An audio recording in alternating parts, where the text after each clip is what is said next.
Hey everybody, Michael Sprouse, host of Coastal A&E. Thanks for watching. The following episode of Coastal A&E is sponsored by the following.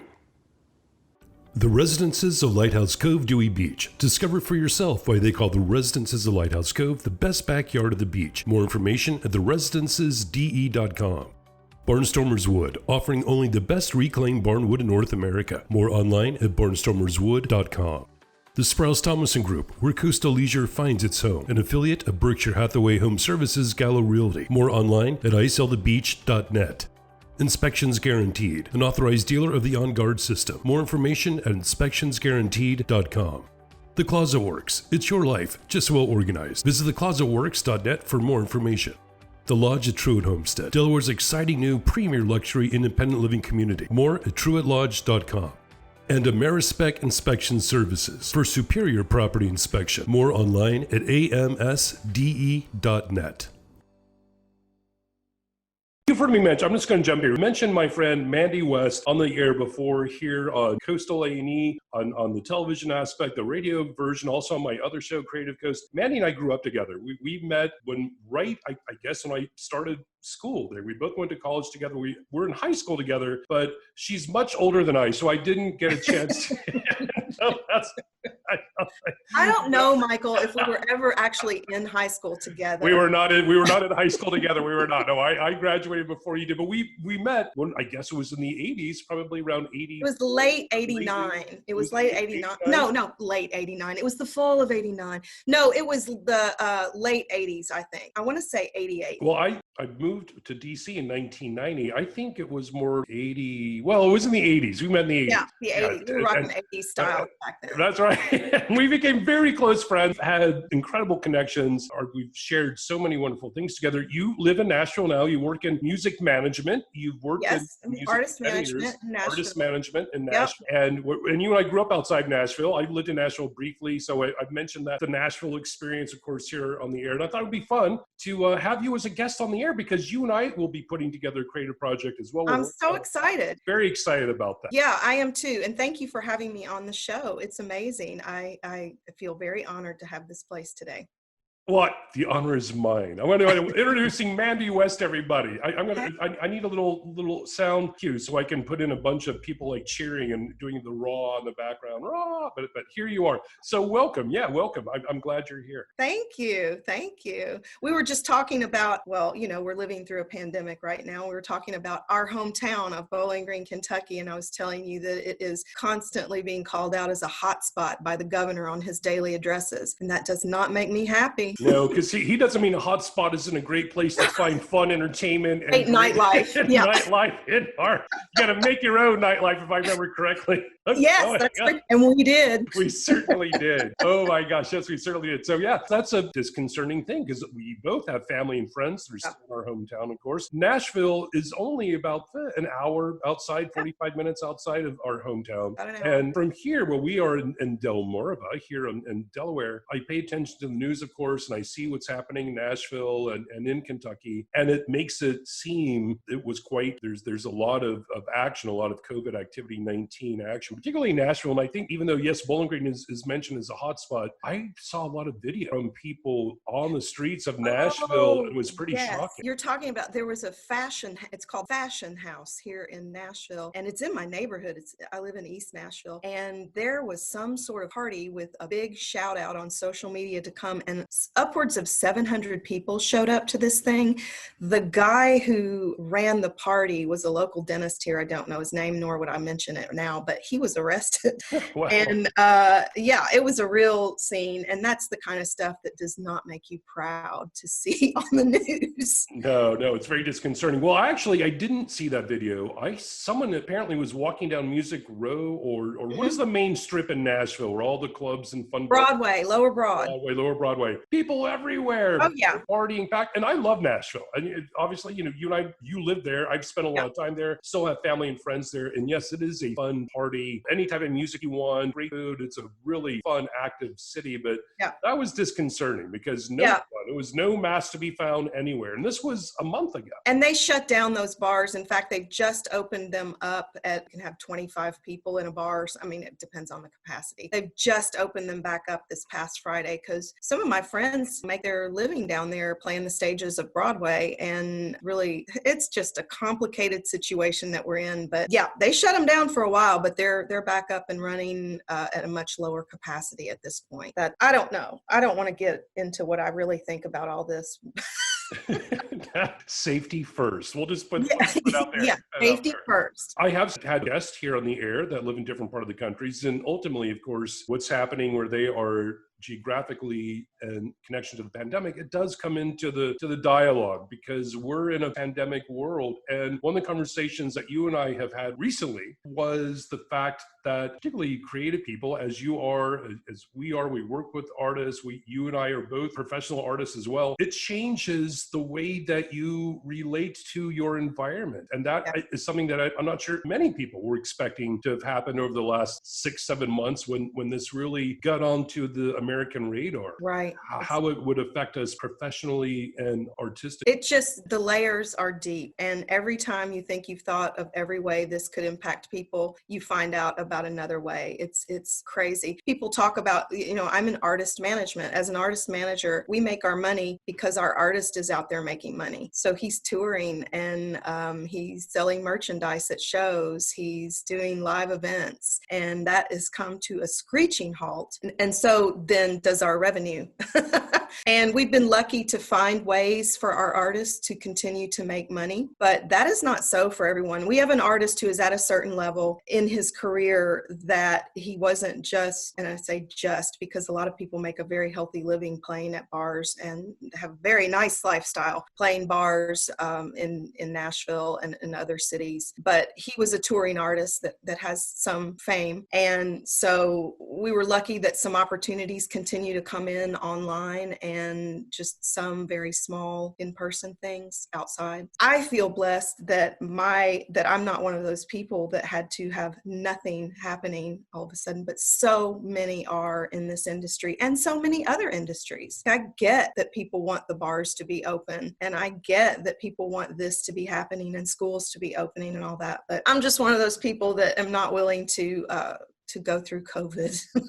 That's right. Go through it personally. And I'm lucky that I don't have to be put in that position, and I'm aware of that every day. Sure. Yes, you're right. There's a lot of things we don't have to deal with, but it is an interesting fact that because you and I both work in the arts, absolutely, that community has been hit incredibly hard. And also the culinary arts. Here in Rehoboth, we are known for our wonderful collection of restaurants. Really, over the last 10 to 15 years, that has skyrocketed here. And we get a large influx of tourists that come from DC, Philadelphia, Baltimore, New York, and that's a major part of our economy, including venues for artists, musicians, performing on stage. Visual artists are all tied into that. And that also has come to a screeching halt. So the dominoes that fall are pretty intense. Yeah. Everybody, I'm sure I know, is aware of how it impacts their own industry. I don't know that everybody outside of a given industry, other than the ones that are mostly talked about on the news, really understands how connected this all is and just how devastating it all is to everyone. It is something else. I just never imagined it. Well, no. You have, however, like many of the artists and people working in the arts that I know, and based on conversations, the first thing they started to do was to think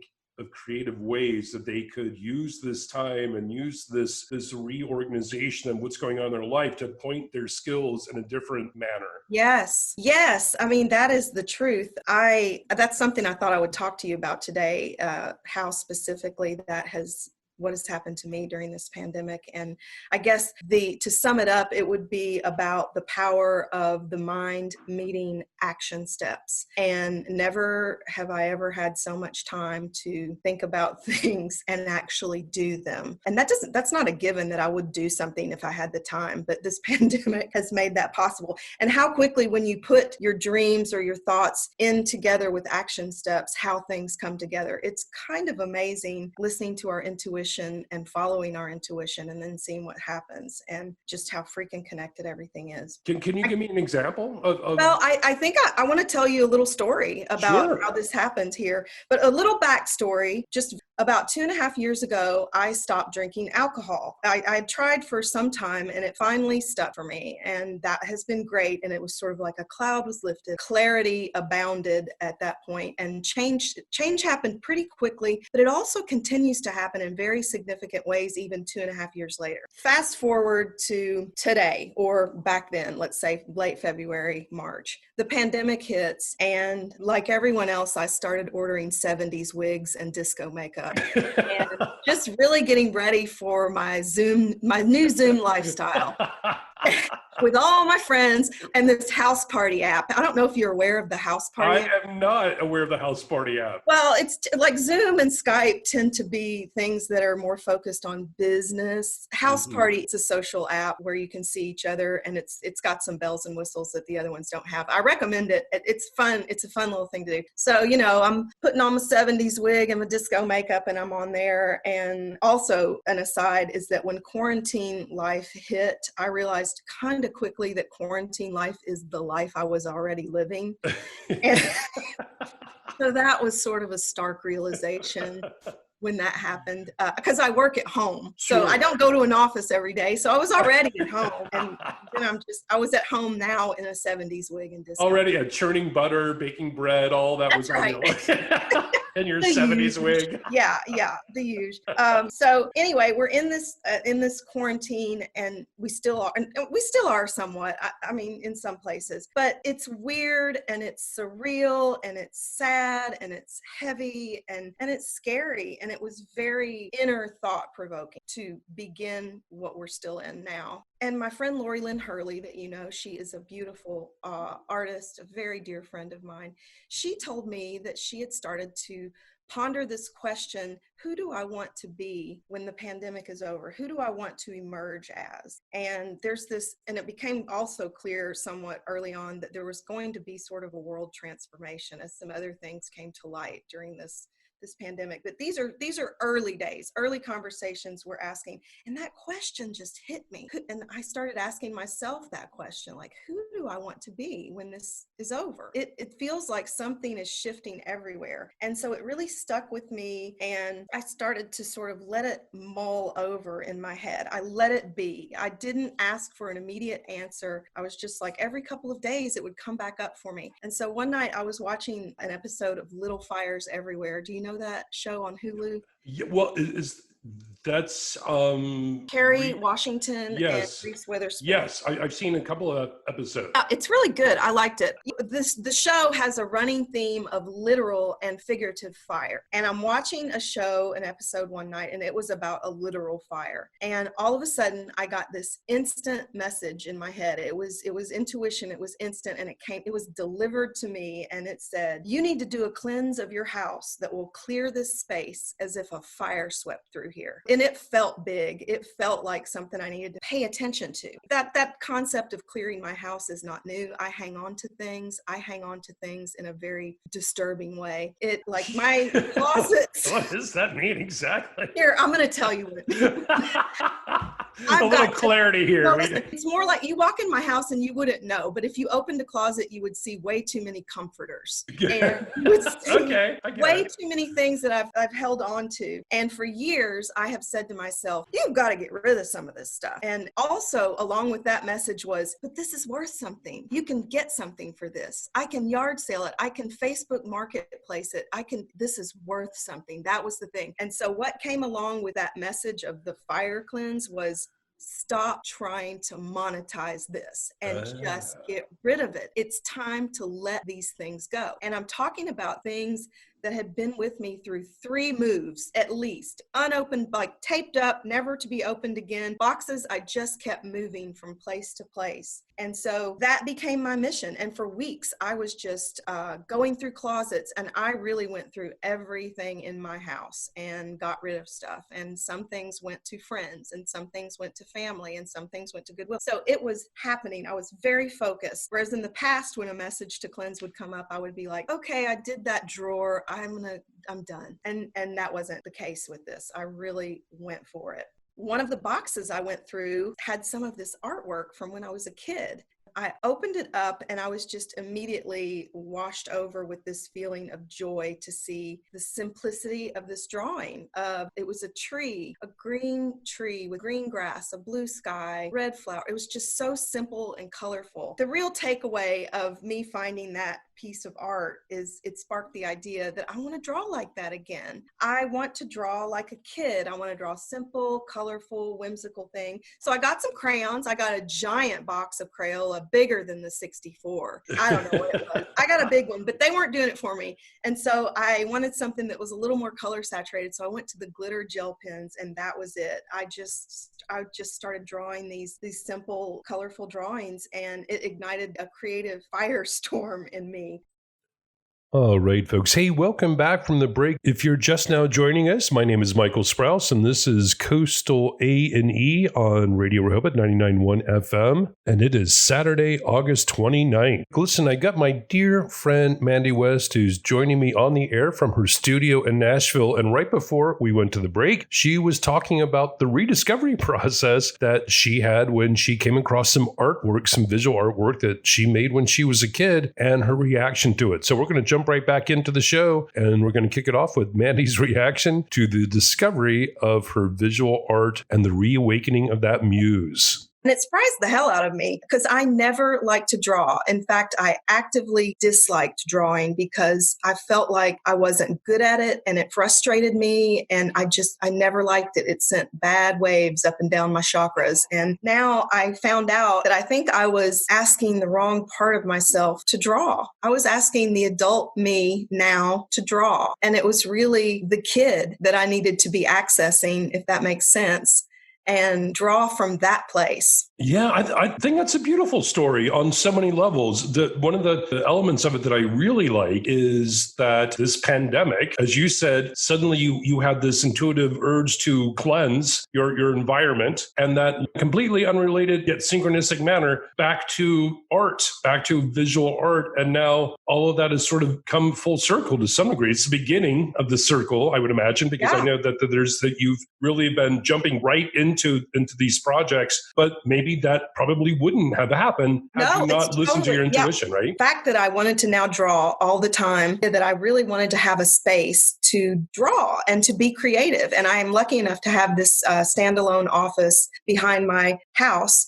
And it had become a place for furniture and files and folders, and it was in disarray, and it was not a cool place. So because I started drawing, I then did a total makeover of that space. And now that is a space where I go to draw in the morning and journal. And in the evenings, I go there to draw and write and just maybe watch TV. It's totally a happy place out there. And that would not have happened if I hadn't started all these other things. I mean, essentially, it's like about when you think about something and then actually put action to it, what follows is the thing. And I had started drawing and clearing my space. And so simultaneously, but independently of all of that, I had also decided some time ago that I wanted a website for a blog because I've been a writer for a long, long time. And I actually have a lot more confidence as a writer than I do as a creative artist. But I was wanting to get this blog going. So I again called on my friend Lori Lynn Hurley, who helped me. She is building me a website. It's actually done. It's just ready for me to put stuff in it, and I'm working on that. So she was working on that, and she is an amazing writer herself in addition to being an artist, but she has a very highly disciplined writing practice that she has cultivated for decades, and she writes otherworldly stuff, and she has this very gifted ability to capture hard to describe emotions and feelings and conveys them in such a beautiful yet really accessible way to the reader. It's a real gift that she has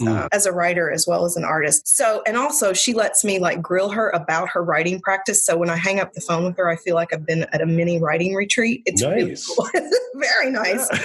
So, mini writing. Yeah, I like that. So she's working on this website for me while all of this is going on and I'm writing. And then simultaneously, but independently of that, I recalled a conversation that you and I had. And I think it was the end of last year, maybe the beginning of this year. It was before pandemic. And you had called me and we were just chatting and you said, we should do something together. We should do something creatively together. Absolutely. And we didn't name it or really say anything about it. Was sort of nebulous and abstract at that time. But we were both like, yeah. So that didn't, it sat and didn't happen. And I was thinking of it from time to time. But this was all going on. And I decided to call you and make that suggestion an opportunity. And so I called you, and then we started talking about podcasting. And now we're having sort of regular weekly meetings about that. And here I am sitting on your radio show. It's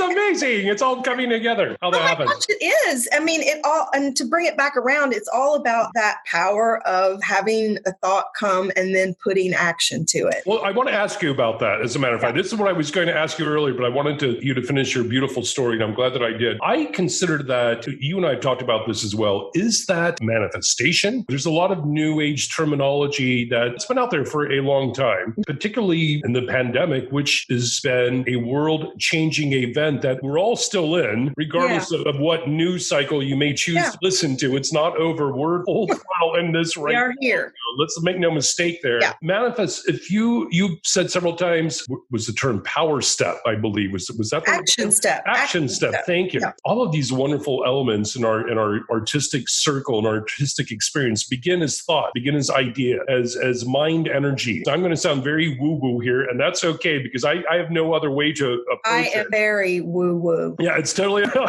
totally woo-woo because especially with visual art, it's almost like magic in a sense because it starts literally as an idea, a thought. I want to make a painting of this. Let's say you have an idea what you want to make a painting of, and you have nothing. There's nothing in front of you. And then you gather materials, as you did once you rediscovered this wonderful illustration that you created as a much younger person. So you go out and you gather your tools. And from the use of these tools, you have now created a work of art. You have manifested, you have almost magically created a three-dimensional object that did not exist previously. It only existed in your mind. And I think that's as close to magic as people can get. And I think that's why artists are so loved and treasured on all. True, whether you're writing a story or writing a song, these things existed only in someone's mind until they took their tools and created them. That's right. That's right. It's all about taking human steps after actual human action steps after an idea or an opportunity presents itself. And that has been something that I haven't been that good at. And that's why I wanted to talk about at the top of the story, I quit drinking alcohol because that was the story of my life. I am a creative person. I have lots of creative ideas, but most of the time that's just what they remain. They did not manifest into something that was physical. And that's the difference when you have the action, like that message that came to me. I've gotten messages before that I don't do anything about. And so nothing happens. And this one was just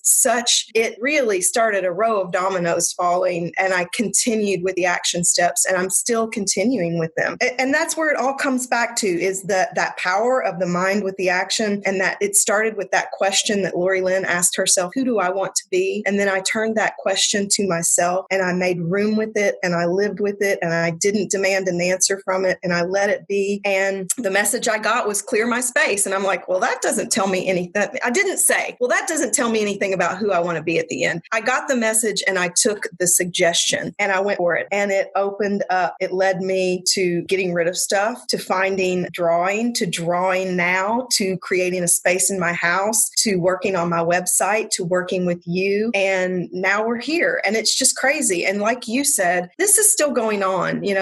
I'm not done. I haven't emerged. The new world hasn't emerged, but I have so much hope. I know it gets dark sometimes and it's a really difficult time that we're living in, but I have so much hope for this new world and what is getting ready to happen. It is long, long overdue. I'm really excited in some ways. And I don't mean to be flip when I say that about the people who have experienced so much more loss than I have during this. I know it's out there and I don't mean to sound like I'm not considering that when I talk about this, but I'm just talking about my personal experience right now. Sure, of course. Well, it's hopeful. And as you said, it's exciting and it's beautiful. And a question that I have to follow up with that, because you mentioned this particular question, what type of person do I want to be? What do I see myself being once we're through this? Mm-hmm. Is that, in your opinion, is that a question that would benefit most anyone listening to the sound of this broadcast? If they've asked themselves that as well, hey, maybe grounding beneficial to ask yourself, are we all going through a reset type of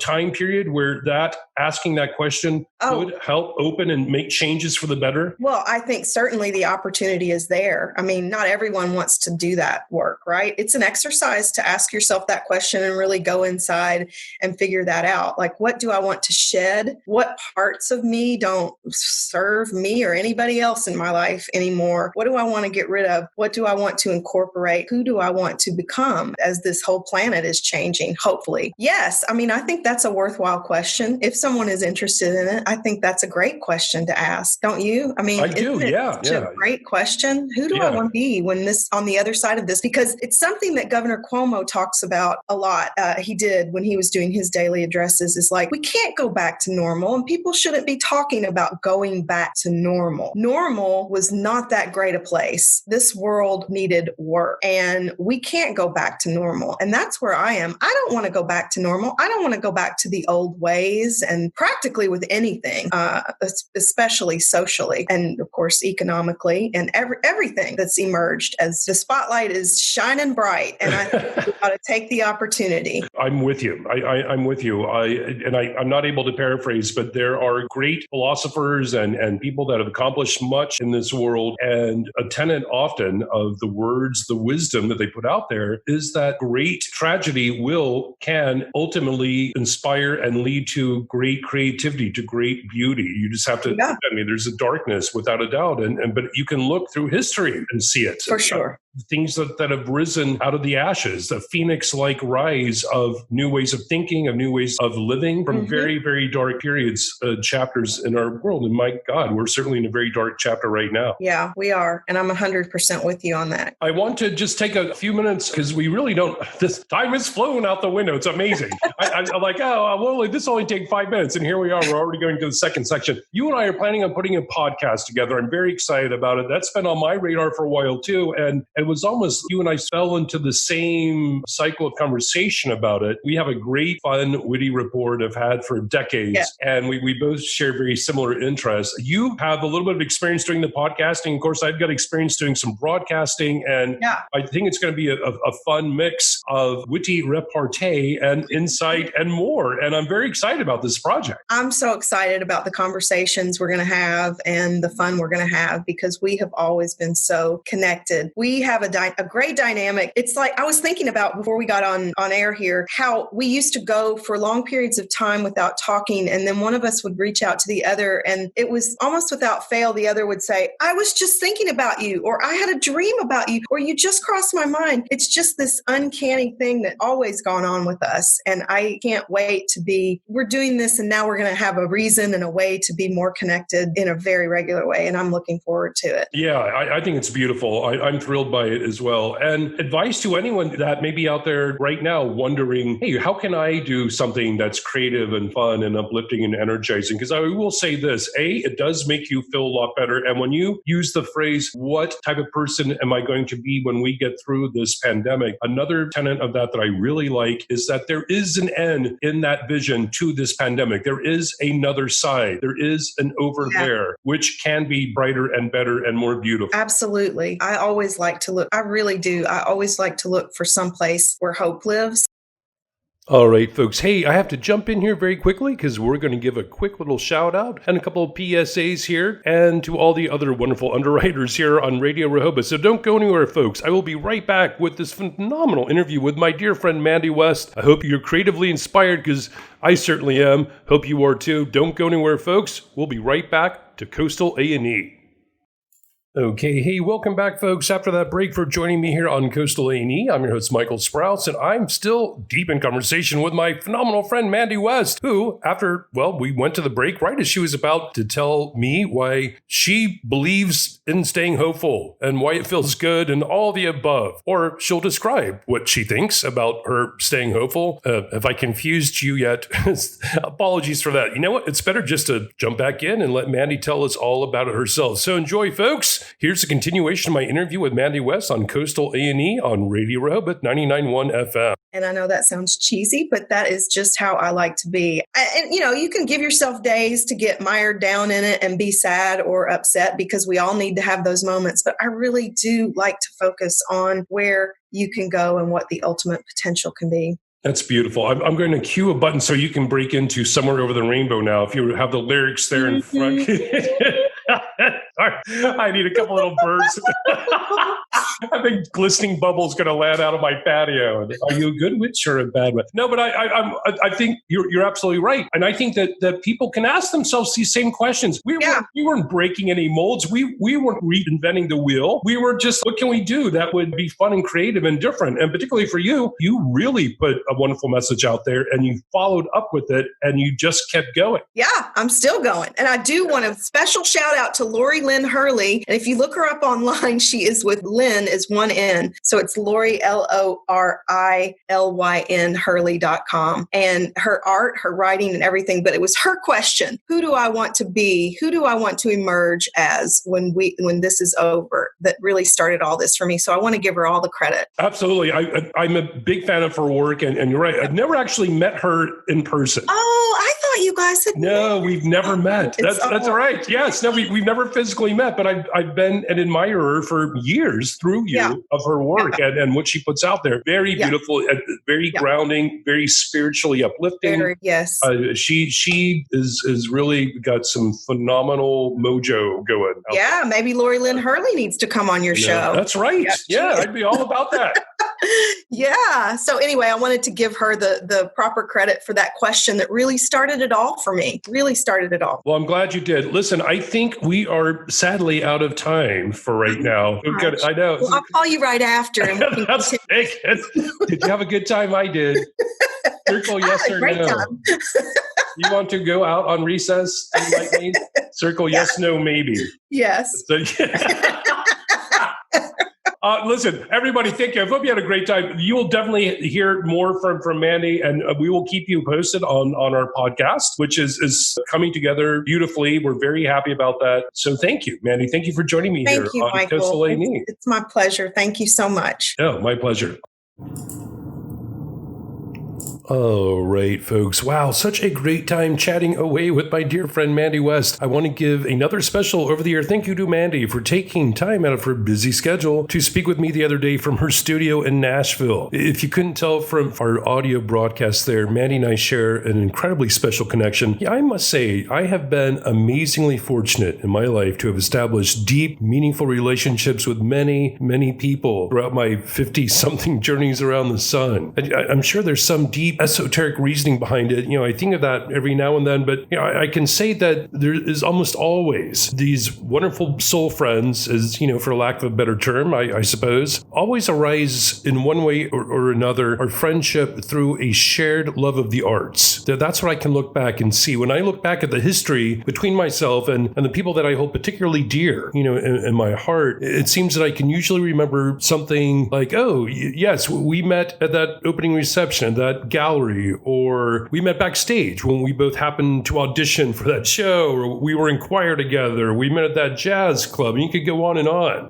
That's the connection. But, of course, that's where my passion lies in the art. So that makes sense that like-minded folks would meet and connect. But the other aspect of these wonderful relationships is that each of the people, they're usually quite different from each other, which, is very interesting. I have a wide mix of very close friends, and I treasure all of them. I have close friends that are decades younger than myself, and friends that are decades older, white, black, straight, gay, Christian, atheist, progressive, conservative. And not only do we enjoy our friendship and our connection, we learn from each other. We grow with and through each other. Yes, and there are definitely times when we may disagree and even clash over ideas. Sometimes, unfortunately, it's easy to get hurt by, and sometimes it's easy to hurt those that we feel closest to. Of course, that's simply because we care so deeply. But the clouds usually always pass. That's one of the reasons I'm feeling so uneasy with the divisiveness that is sweeping the country right now. It just seems far too easy to get caught up in that often violent storm of focus on what makes us different from each other than that which unites us. When I was a kid, one of my favorite short stories by Dr. Seuss was titled The Snitches. I'm not sure if you remember that or not. I first remember it from the animated TV special Green Eggs and Ham, which came on the air, I believe, for the first time when I was around 8 years old. There's a great description of the storyline on Wikipedia. So shout out to Wikipedia. And it reads, describes them, the Snitches, as a group of yellow bird-like creatures, some of whom have a green star on their bellies. And at the beginning of the story, Snitches with the stars, they discriminate against and shun those without stars. There's two different groups. One day, an entrepreneur who calls himself the Fix-It-Up Chappie, and he has a different name, but he goes by the Fix-It-Up Chappie. He appears and offers the Snitches without the stars the chance to get them because he has what he has called a star-on machine. It costs $3. You get in this machine and you have a star on your belly. The treatment is instantly popular, it says here on Wikipedia, but this upsets the original star-bellied Snitches as they are in danger of losing their special status. Mr. Fix-It then tells them about his star-off machine, which costs $10, and the Snitches who originally had the stars happily pay the money to have them removed in order to remain special. However, Mr. Fix-It allows the recently starred Snitches through his machine as well. Ultimately, this escalates with the Snitches running from one machine to the next, which is a great scene in this animated film. And then there's this wonderful line from the story. Until neither the plane nor the starbellies knew whether this one was that one, or that one was this one, or which one was what one, or what one was who. Get it? Sound familiar? This continues until the Snitches are penniless and Mr. Fix-It departs as a rich man, amused by their follies. It's all here in this wonderful breakdown. Despite his assertion that, quote, you can't teach a Snitch, the Snitches learn from this experience that neither plain belly nor star belly Snitches are superior, and they are able to get along and become friends. The Snitches was intended by Dr. Seuss as a satire of discrimination between races and cultures. Oh man, we should all be reading that story right now. Without a doubt, I think that would be a wonderful thing. So break out your Dr. Seuss, folks, and start a reading. The Snitches. You can learn a lot out there about this. All right. Hey, now let's jump into something completely different on a completely different subject. Are you familiar with Skim USA? It formed in Dewey Beach, Delaware over 30 years ago. Skim USA, it's a youth-focused organization. It's dedicated to promoting the sport of skimboarding. Skim USA works closely with local surf skim shops and a core of dedicated volunteers to run competitions in Florida, North Carolina, Delaware, and New Jersey. While a large part of their mission is to offer skim competitions, they also fund a scholarship program where each summer they award $1,000 scholarships to 2 college-bound Skim USA members. Each year they choose 4 members to represent Skim USA on their youth team. Team Skim USA is an elite group, and an athlete has to be at the top of their game, both in and out of the water, to make the cut. Well, it's every year they would have a wonderful event, their skim competition, national competition, skimboarders from all across the country. Really was quite a bit of fun, and I filmed it more than once, a few times, not only for the A&E report at that time, but I helped put together a half-hour special that we did a few years ago. At the time, when Nick Gruber and I were working together, videographer, very talented young videographer who has a deep passion for skimboarding. That's when I was really introduced to the sport and Skim USA at that time, probably about 5 years ago. And as I said, they've been together 30 years ago. Well, part of what they do to help raise funds for their scholarship program is they have an art show which they call the Art of Skim. And the Art of Skim 2020, because of the COVID-related events, many events were canceled this year. They were unable to host the majority of the tour season, but they were still able to award 2 college-bound members scholarships, which was great. So congratulations on that. The Art of Skim event that I mentioned, it helps to raise the much-needed funds to be able to award these deserving students. I'm reading this from their Facebook page, why it sounds like I'm reading it, because I am. This year, they decided that they simply cannot let the fundraiser be canceled because, these are scholarships now more than ever, certainly important. So they decided to create an online silent auction. They are giving a big thank you to their amazing artists for donating their work to make this happen. It says here on their Facebook page, we love and miss our Skim USA family. The online auction, the silent auction, runs from Thursday, August 27th. So it just started until midnight, September 1st. Now, this is a Facebook group and you can go do a search. Go to facebook.com and simply search search for Art of Skim 2020. You'll find the public group. I think right now it has 143 members. Certainly you can join. You can invite others to join. And they have some great work there. Skim boards that have been painted. Just fun, really talented artists. Again, they're donating the work. Leah Beach, I can see, is one of the art. And you've heard Leah's name. I've mentioned Leah several times. I'm a huge fan of Leah. She's an amazing photographer, phenomenal painter, and a hard-working visual artist, and one of the founders of Developing Artist Collaboration, of which I am on the board of directors, and it's an art nonprofit group that I absolutely adore. In fact, one of the first times I interviewed Leah was with Art of Skim several years ago, probably 2015, I guess. My gosh, half a decade ago, but definitely check that out. It's a great, wonderful event. I love events. Unfortunately, we live in an area where there's many, where people combine their art, their talent, and their skill to help other people. It's beautiful and wonderful, and this is helpful on so many levels. So again, you can go there to the Facebook page. It will take you to a link where you can look at all the work. I think how many artists do they say? I can't, maybe 20 artists. I'm pulling that out of the air, but you can go to the Facebook page. Again, it's a group, it's a public group, and you can click on the link where you can get a detailed look at the work, and you can bid, which is always wonderful. So big shout out to the Art of Skim 2020 for moving online this year and to continue the move towards getting those scholarships together for those very deserving young athletes. Okay, so listen, folks, it is just about time for me to sign off here on Coastal A&E. I hope you had a great time here today. I know I certainly did. Another shout of thanks to my buddy, the talented and very witty Sean Roman, for joining me on the air to chat up his new podcast, What You Don't Know. New episodes air every Monday, so prepare your brain for a lot of useless information as hosts Sean Roman and Sarah Ross as they talk about things that you may know some of, or may know none of. From crime to pop culture to things that just make you go, huh? The What You Don't Know podcast is easy to find on Spotify. In fact, I just did it, and I followed them as well. Highly suggest you do the same. And speaking of podcasts, much love, and another shout out to the always phenomenal fiery redhead art goddess Mandy West for joining me on the air. You will definitely be hearing more from us both as we progress with our very own podcast, so keep checking in on that. Also, by the way, if you run into my very talented friend, my good buddy John Mulura, today's his birthday, August 29th, so give him a big happy birthday. You've been reading a lot about his work. He has been on all of my shows several times. He's so talented and so wonderfully creative. So happy birthday, John Mulura, and Cheryl DeFonso. Happy birthday to you as well. And my friend Carlos Torres, if you're listening from Spain, my brother, have a great birthday. I hope all is well in your world. Please give my best to Al and Rich Kaiser. Hey man, it's been a while. I hope all is well in your world too. I still have your autographed books, which I really, really appreciate. So